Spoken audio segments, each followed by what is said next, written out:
ഔസുബില്ലാഹി മിനശ്ശൈത്വാനിർ റജീം ബിസ്മില്ലാഹിർ റഹ്മാനിർ റഹീം അല്ലാഹുമ്മ സല്ലി അലാ മുഹമ്മദിൻ വഅലാ ആലി മുഹമ്മദിൻ കമാ സല്ലൈത അലാ ഇബ്രാഹീമ വഅലാ ആലി ഇബ്രാഹീമ ഇന്നക ഹമീദും മജീദ് അല്ലാഹുമ്മ ബാരിക് അലാ മുഹമ്മദിൻ വഅലാ ആലി മുഹമ്മദിൻ കമാ ബാറക്ത അലാ ഇബ്രാഹീമ വഅലാ ആലി ഇബ്രാഹീമ ഇന്നക ഹമീദും മജീദ് അൻ അബി സയ്യിദിൽ ഖുദരി റളിയല്ലാഹു തആല അൻഹു ഖാല റസൂലുള്ളാഹി സല്ലല്ലാഹു അലൈഹി വസല്ലമ സലാസുൻ ലാ യുഫത്തിർന സായിം അൽ ഹിജാമത്തു വത്തഖിയു വൽ ഇഹ്തിലാം തിർമിസി അബ്വാബു സൗം.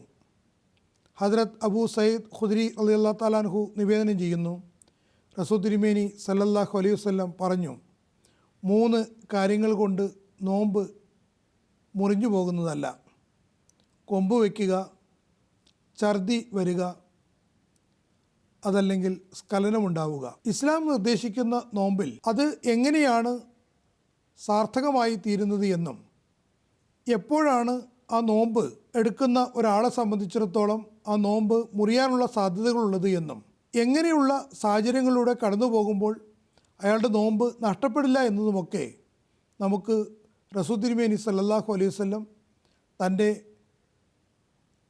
തിരുമൊഴികളിലൂടെയും ചര്യയിലൂടെയും ഒക്കെ മനസ്സിലാക്കി തന്നിട്ടുണ്ട്. അതിനെ കൃത്യമായി മനസ്സിലാക്കുകയും ഉൾക്കൊള്ളുകയും ചെയ്യേണ്ടത് ഒരു വിശ്വാസിയെ സംബന്ധിച്ചിടത്തോളം അനിവാര്യമാണ്. അതാണ് അവന് നോമ്പിനെ സാർത്ഥകമാക്കി തീർക്കുകയും ചെയ്യുന്നത്. ഈ കാര്യത്തിൽ ഒരു വിശ്വാസിയെ സംബന്ധിച്ചിടത്തോളം പ്രത്യേകമായ രീതിയിൽ ശ്രദ്ധിക്കേണ്ട ഒരു സംഗതി നബി സല്ലല്ലാഹു അലൈഹി വസല്ലം പറഞ്ഞത്, ഒരാൾ നോമ്പെടുക്കുന്ന ഒരു വ്യക്തി കളവ് പറയുന്നതിൽ നിന്നും കളവായ കാര്യങ്ങളിൽ നിന്നും വിട്ടു നിൽക്കുന്നില്ലെങ്കിൽ അള്ളാഹുവിന് അവൻ്റെ വിശപ്പും ദാഹവും സഹിക്കുന്നതിൽ യാതൊരു തരത്തിലുള്ള കാര്യവുമില്ല. ഇത് ബുഖാരിയിൽ വന്നിട്ടുള്ള ഒരു നിവേദനമാണ്. അപ്പോൾ കളവ് എല്ലാ തരത്തിലുള്ള തിന്മകൾക്കും പ്രചോദനം നൽകുന്നു. ഒരു സന്ദർഭത്തിൽ റസൂൽ തിരുമേനി സ്വല്ലല്ലാഹു അലൈഹി വസല്ലം ഒരാളൊന്ന് ചോദിച്ചു, എനിക്ക് എന്ത് ഉപദേശമാണ് നൽകാറുള്ളതെന്ന് ചോദിച്ചപ്പോൾ നബി സല്ലല്ലാഹു അലൈഹി വസല്ലം പറഞ്ഞത്, നീ കളവ് പറയുന്നതിൽ നിന്ന് വിട്ടു നിൽക്കുക എന്നായിരുന്നു. അങ്ങനെ അയാൾ ഓരോ കാര്യങ്ങൾ ചെയ്യാൻ പോകുമ്പോഴും അയാൾ ഈ നബി സല്ലല്ലാഹു അലൈഹി വസല്ലമിനോട് ചെയ്ത ശപഥമനുസരിച്ച് അയാൾ ആ കളവിൽ നിന്നൊക്കെ വിട്ടു നിൽക്കാൻ തയ്യാറായി. ഞാൻ ഇന്നത് ചെയ്യുകയും നബി സല്ലല്ലാഹു അലൈഹി വസല്ലം എന്നോട് ചോദിക്കുകയും ചെയ്യുകയാണെങ്കിൽ എനിക്ക് അവിടെ കളവ് പറയേണ്ടതായി വരും, അതുകൊണ്ട് ഞാൻ അതിൽ നിന്ന് വിട്ടു നിൽക്കുന്നു. ഇങ്ങനെ അയാൾ പറഞ്ഞ് എല്ലാ തരത്തിലുള്ള തിന്മകളിൽ നിന്നും അയാൾക്ക് വിടുതൽ കിട്ടി എന്നതാണ് നമുക്ക് ഹദീസുകളിൽ നിന്ന് മനസ്സിലാക്കാൻ കഴിയുന്നത്. വിശുദ്ധ ഖുർആനും അതിനെ സംബന്ധിച്ച് ഒരുപാട് താക്കീത് നൽകിയിട്ടുണ്ട്. എല്ലാ തരത്തിലുള്ള കളവിൽ നിന്നും വിട്ടു നിൽക്കേണ്ടത് ഇബാദുർ റഹ്മാനായ അല്ലെങ്കിൽ റഹ്മാനായ അള്ളാഹുവിൻ്റെ ദാസനെ സംബന്ധിച്ചിടത്തോളം അനിവാര്യമാണ് എന്ന് വിശുദ്ധ ഖുർആൻ നമുക്ക് മനസ്സിലാക്കി തരുന്നു. ഒരു സന്ദർഭത്തിൽ റസൂൽ തിരുമേനി സല്ലല്ലാഹു അലൈഹി വസല്ലം ചാഞ്ഞ് കിടക്കുകയായിരുന്നു. ചില കാര്യങ്ങളെ സംബന്ധിച്ച് പറഞ്ഞ കൂട്ടത്തിൽ നബി സല്ലല്ലാഹു അലൈഹി വസല്ലം ഉമ്മത്തിനെ ഉണർത്തിക്കൊണ്ട് പറഞ്ഞു, അലാബി കൗലു സൂർ, അലാബി കൗലു സൂർ, അതായത് നിങ്ങൾ കളവ് പറയുന്നത് വിട്ടു നിൽക്കുക, കളവ് പറയുന്നത് വിട്ടു നിൽക്കുക എന്ന് നബി സല്ലല്ലാഹു അലൈഹി വസല്ലം കൂടെ അനുശാസിക്കുകയും ചെയ്തിട്ടുണ്ടായിരുന്നു. മറ്റൊന്ന്, വിശുദ്ധ ഖുർആൻ്റെ തന്നെ പാഠം ഖുർആൻ നമുക്ക് മനസ്സിലാക്കി തന്നത്, നിങ്ങൾക്ക് എതിരിലാണെങ്കിൽ പോലും, നിങ്ങളുടെ ബന്ധുക്കൾക്കെതിരിലാണെങ്കിൽ പോലും, നിങ്ങളുടെ മാതാപിതാക്കൾക്കെതിരായി പറയേണ്ടി വന്നാലും നിങ്ങൾ ഒരിക്കലും തന്നെ സത്യത്തെ മറച്ചു വെക്കരുത് എന്നുള്ളതാണ് ഇസ്ലാമിൻ്റെ പാഠം. ഈ സത്യത്തെ തന്നെ ഇസ്ലാം കുറച്ചുകൂടി അതിന് വിശദീകരിച്ചുകൊണ്ട് പറഞ്ഞത് ഖൂലു ഖൗലൻ സദീദ, നിങ്ങൾ ഋജുവായ രീതിയിൽ സംസാരിക്കുക എന്നതാണ്. പലപ്പോഴും സത്യത്തിൻ്റെ മറ പിടിച്ചുകൊണ്ട് ചില കാര്യങ്ങളെ നമ്മൾ മറച്ചു പിടിക്കുകയും ചില കാര്യങ്ങൾ പ്രത്യക്ഷത്തിൽ അതിന് മറ്റു രീതിയിൽ വ്യാഖ്യാനിക്കപ്പെടുന്നതിൽ അല്ലെങ്കിൽ മറ്റു രീതിയിൽ മനസ്സിലാക്കുന്ന തരത്തിൽ അതിനെ അവതരിപ്പിക്കുകയും ചെയ്യാറുണ്ട്. ഉദാഹരണമായി, നിങ്ങളുടെ കയ്യിലുണ്ടോ എന്ന് ചോദിക്കുമ്പോൾ അത് കയ്യിലില്ല എന്ന് പറയുമ്പോൾ പ്രത്യക്ഷത്തിൽ കൈ എന്ന രീതിയിൽ അതിനെ വ്യാഖ്യാനിച്ചുകൊണ്ട് പറയുന്നു. അതേസമയം നിങ്ങളുടെ പക്കലുണ്ടോ എന്നാണ് ആ ചോദ്യകർത്താവ് ഉദ്ദേശിച്ചത് എന്ന് മനസ്സിലാക്കാനുള്ള ആ ഒരു അവസ്ഥയാണ് ഇസ്ലാം നമ്മോട് പറയുന്നത്, ഋജുവായ രീതിയിൽ സംസാരിക്കുക എന്നുള്ളത്. അപ്പോൾ എല്ലാ തരത്തിലുള്ള കളവിൽ നിന്നും വിട്ടു നിൽക്കേണ്ടതാണ്. റമദാനെ സംബന്ധിച്ചിടത്തോളം ഇതൊരു പരിശീലന കളരിയാണ്. അതുകൊണ്ട് ഇന്ന് വരെ നമുക്കതിനുള്ള സൗഭാഗ്യം കിട്ടിയിട്ടില്ലെങ്കിൽ ഇനി മുതൽ ഈ ഒരു റമദാനെ നമ്മൾ അങ്ങനെ ആക്കി മാറ്റുകയാണെങ്കിൽ തീർച്ചയായും നമുക്ക് ഈ 30 ദിവസത്തെ പരിശീലനം നമ്മുടെ ജീവിതത്തിൻ്റെ ഭാഗമാക്കി മാറ്റാൻ നമുക്ക് കഴിയുന്നതാണ്. അതാണ് റസൂൽ തിരുമേനി സല്ലല്ലാഹു അലൈഹി വസല്ലം പറഞ്ഞത്, കളവ് പറയുകയും കളവ് ചെയ്യുകയും ചെയ്യുന്ന ഒരാളെ സംബന്ധിച്ചിടത്തോളം അയാൾ വെറും പട്ടിണി കിടക്കുന്ന ഒരവസ്ഥയിൽ മാത്രമാണ് അള്ളാഹു അതിനെ സംബന്ധിച്ച് എണ്ണുന്നത് എന്നാണ്. കാരണം കളവ് പറയുന്നത് ഇസ്ലാമിക ദൃഷ്ട്യ വലിയൊരു പാപമായിട്ടാണ് എണ്ണുന്നത്. മറ്റൊന്ന് റസൂൽ തിരുമേനി സല്ലല്ലാഹു അലൈഹി വസല്ലം പറഞ്ഞത്, നോമ്പെടുക്കുന്നവൻ ആരോടും ശണ്ട കൂടാൻ പാടില്ല, ആരെയും തെറി പറയാൻ പാടില്ല. ഇനി ആരെങ്കിലും അവനോട് ശണ്ട കൂടാൻ വേണ്ടി വരികയാണെങ്കിൽ നബി സല്ലല്ലാഹു അലൈഹി വസല്ലം നോമ്പുകാരനോട് പറഞ്ഞത് ഇന്നി സായിമുൻ, ഞാൻ നോമ്പുകാരനാണ് എന്ന് പറഞ്ഞുകൊണ്ട് ആ വഴക്കാളിൽ നിന്നും മാറി നിൽക്കണമെന്ന് നബി സല്ലല്ലാഹു അലൈഹി വസല്ലം കൽപ്പിച്ചിട്ടുണ്ട്. ഇത് ബുഖാരിയിൽ വന്നിട്ടുള്ള ഒരു നിവേദനമാണ്. അപ്പോൾ എല്ലാ തരത്തിലും വാസ്തവത്തിൽ ഇസ്ലാം നൽകുന്ന സന്ദേശം അസ്സലാമു അലൈക്കും എന്ന് പറഞ്ഞുകൊണ്ട് ഒരാളെ സമീപിക്കുന്നതിന് വേണ്ടിയാണ്. അത് പരിചിതനാണെങ്കിലും അപരിചിതനാണെങ്കിലും സലാം പറയാൻ വേണ്ടിയാണ് പറഞ്ഞത്. നിനക്കുമേൽ സമാധാനം ആശംസിച്ചുകൊണ്ടാണ് ഞാൻ വരുന്നത്. അപ്പോൾ ആ സമാധാനത്തിൻ്റെ വക്താവാകാൻ ഒരു വിശ്വാസി നിർബന്ധിതനാണ്. അതിനുള്ള ഒരു പരിശീലന കളരി കൂടിയാണ് വാസ്തവത്തിൽ ഈ റമദാൻ നമുക്ക് നൽകുന്നത്. അത് പിന്നീട് ജീവിതത്തിൻ്റെ ഭാഗമാക്കി മാറ്റാനുള്ള തൗഫീഖാണ് നമുക്ക് നേടിയെടുക്കാനുള്ളത്. പിന്നെ മറ്റൊന്ന് നബി സല്ലല്ലാഹു അലൈഹി വസല്ലം പറഞ്ഞത്, റമദാനിൽ ആരെങ്കിലും ബോധപൂർവം തിന്മ ചെയ്യുകയോ ഏതെങ്കിലും വിശ്വാസിയെപ്പറ്റി പരദൂഷണം പറയുകയോ ലഹരി ഉപയോഗിക്കുകയാണെങ്കിൽ അള്ളാഹു അയാളുടെ എല്ലാ നോമ്പുകളും ബദാവിലാക്കുന്നതാണ്. അതുകൊണ്ട് നിങ്ങൾ റമദാനെ സംബന്ധിച്ച് ഭയഭക്തി കൈക്കൊള്ളുക, കാരണം അത് അള്ളാഹുവിൻ്റെ മാസമാകുന്നു. കൻസുൽ ഉമ്മാലിലാണ് ഈ നിവേദനം വന്നിട്ടുള്ളത്. അപ്പോൾ എല്ലാ തരത്തിലുള്ള തിന്മകളിൽ നിന്ന് വിട്ടു നിൽക്കണം, ലഹരിയിൽ നിന്ന് വിട്ടു നിൽക്കണം. അപ്പോൾ ലഹരിയെ സംബന്ധിച്ചിടത്തോളം പറയുമ്പോൾ നബി സല്ലല്ലാഹു അലൈഹി വസല്ലം പറഞ്ഞു എല്ലാ തരത്തിലുള്ള ലഹരി, കൂടിയ അളവിലാണെങ്കിലും ചെറിയ അളവിലാണെങ്കിലും അതൊക്കെ ഇസ്ലാമിൽ വർജ്യമാണ്. അതൊരിക്കലും തന്നെ അതിനെ സമീപിക്കരുത് എന്നതാണ് ഇസ്ലാമിൻ്റെ പാഠം.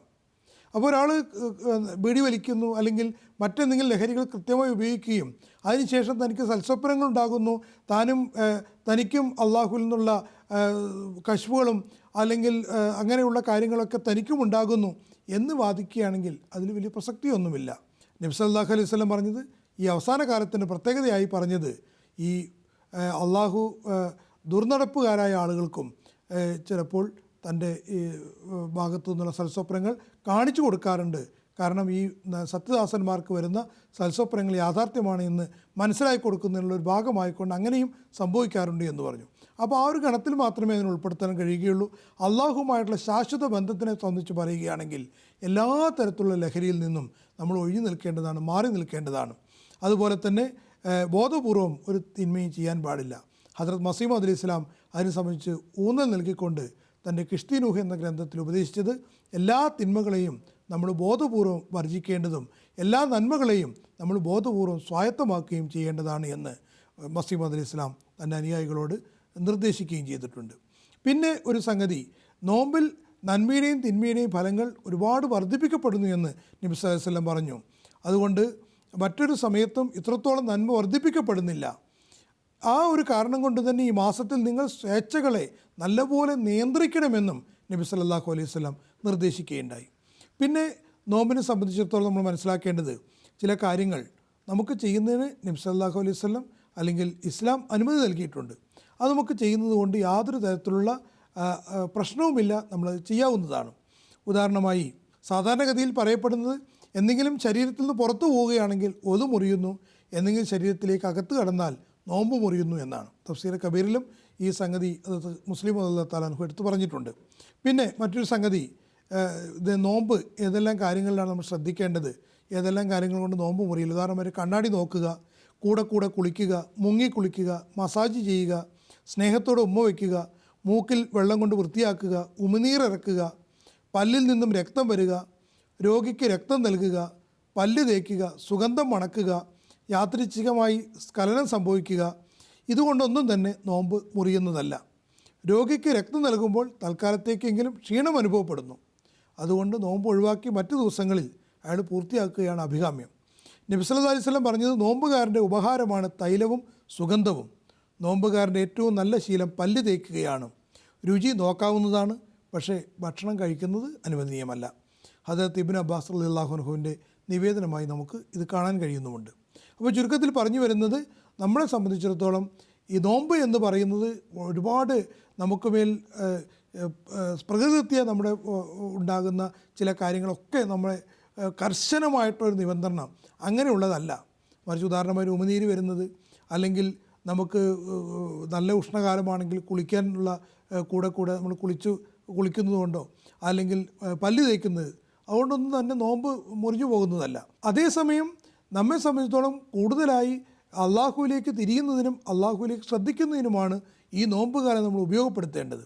അപ്പോൾ നമ്മുടെ നൈസർഗികമായിട്ടുള്ള ഇത്തരത്തിലുള്ള അവസ്ഥകളെ ഒന്നും തന്നെ ഇസ്ലാം വിലക്കിയിട്ടില്ല, അതൊക്കെ ആകാവുന്നതാണ്. പക്ഷേ ഈ കാര്യങ്ങളിലൊക്കെ നിയന്ത്രണം നമ്മൾ പാലിക്കുന്നു എന്നതാണ് ഈ നോമ്പിൻ്റെ പ്രത്യേകത. അതേസമയം നോമ്പ് ബോധപൂർവം ഒഴിവാക്കിയാൽ ജീവിതകാലം മുഴുവൻ നോമ്പെടുത്താലും അതിനുള്ള പ്രായശ്ചിത്തമാകുന്നതല്ല എന്നും റസൂൽ തിരുമേനി സല്ലല്ലാഹു അലൈഹി വസല്ലം പറയുകയുണ്ടായി. ഇനി എന്തെങ്കിലും കാരണവശാൽ ജനാബത്ത് അഥവാ വലിയ അശുദ്ധി ഉള്ള അവസ്ഥയിലാണെങ്കിൽ നോമ്പെടുക്കാവുന്നതാണ്. പക്ഷേ നമസ്കാരത്തിന് മുമ്പായിട്ട് കുളിക്കേണ്ടതാണ് എന്നതാണ് ഇസ്ലാം നൽകുന്ന പാഠം. അപ്പോൾ ചുരുക്കത്തിൽ പറഞ്ഞു വരുന്നത്, എല്ലാ ഇസ്ലാമിൻ്റെ കൽപ്പനകളും മനുഷ്യൻ്റെ പ്രകൃതിക്ക് അനുഗുണമാണ്, പ്രകൃതിക്ക് അനുസൃതമാണ്.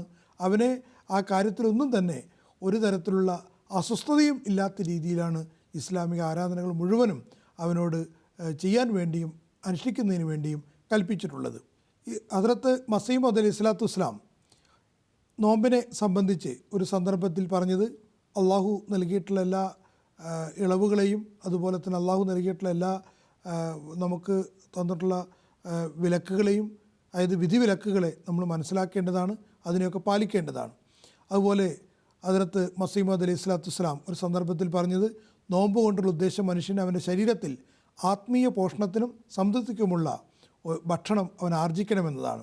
അള്ളാഹുവിനെ മുൻനിർത്തി മാത്രം നോമ്പെടുക്കുന്നവന് കേവലം ഒരാചാരം എന്ന നിലയ്ക്കല്ല നോമ്പ് എടുക്കുന്നത്. അവൻ കൂടുതലായിക്കൊണ്ട് അള്ളാഹുവിനെ സ്തുതിക്കുന്നതിലും അതുപോലെ തന്നെ അള്ളാഹുവിനെ പ്രകീർത്തിക്കുന്നതിലും അതുപോലെ അള്ളാഹുവിൻ്റെ മഹിമയെ വാഴ്ത്തുന്നതിലും അതുപോലെ തന്നെ അവനെ അള്ളാഹുവിൻ്റെ ഉന്നതിയെ പ്രകീർത്തിക്കുന്നതിലുമൊക്കെയാണ് അവൻ കഴിച്ചുകൂട്ടേണ്ടത്. അങ്ങനെ അള്ളാഹുവിൻ്റെ ആ ഔന്നത്യത്തെ പ്രകീർത്തിച്ചുകൊണ്ട് ആത്യന്തികമായി ഇതൊക്കെയാണ് അവൻ വേണ്ടത് എന്ന് അവൻ മനസ്സിലാക്കുകയും വേണം. അതാണ് ഈ പറയുന്ന രണ്ടാമത്തെ ഭക്ഷണം എന്നുകൊണ്ട് ഉദ്ദേശിക്കുന്നത്. അതായത് ഒരു ഭക്ഷണത്തെ ഉപേക്ഷിച്ച് മറ്റൊരു ഭക്ഷണം കഴിക്കുക എന്നും ഇസ്ലാം ഒരു സന്ദർഭത്തിൽ സൂചിപ്പിച്ചത് ഇതാണ് എന്നും ഇസ്ലാം അതിനെ വിശദീകരിച്ച് നൽകുകയുണ്ടായി. മൽഫുസാത്ത് 5-ാം വാള്യത്തിൽ നമുക്കത് വായിക്കാൻ കഴിയുന്നുണ്ട്. അള്ളാഹു നമുക്ക് ശരിയായ രീതിയിൽ ഈ റമദാൻ്റെ യാഥാർത്ഥ്യത്തെ മനസ്സിലാക്കിക്കൊണ്ട് നോമ്പെടുക്കുന്നതിനുള്ള തൗഫീക്ക് നൽകുമാറാകട്ടെ. ആമീൻ. വാഖിറു ദഅ്വാന അൽഹംദുലില്ലാഹി റബ്ബിൽ ആലമീൻ.